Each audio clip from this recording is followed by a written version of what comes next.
Sykes-Picot. اتفاقية سرية تم توقيعها خلال الحرب العالمية الأولى بين بريطانيا وفرنسا في 16 مايو 1916، وكانت تهدف إلى تقسيم أراضي الإمبراطورية العثمانية بعد انتهاء الحرب. تم التفاوض على هذه الاتفاقية برعاية روسيا القيصرية، لكن بعد الثورة الروسية عام 1917 تم نشر الاتفاقية علناً، مما أدى إلى موجة من الاستياء في المنطقة.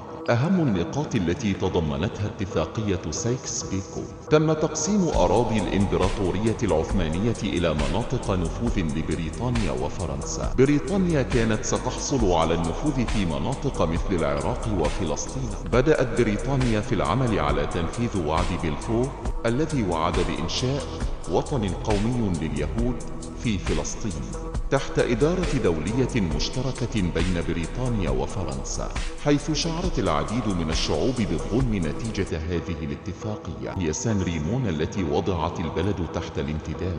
اتفاقية سايكس-بيكو تظل واحدة من أبرز الأمثلة على التدخل الاستعماري الذي أدى إلى تغيير جذري في خريطة المنطقة العربية، وأثر بشكل عميق في العلاقات السياسية والحدود حتى يومنا هذا.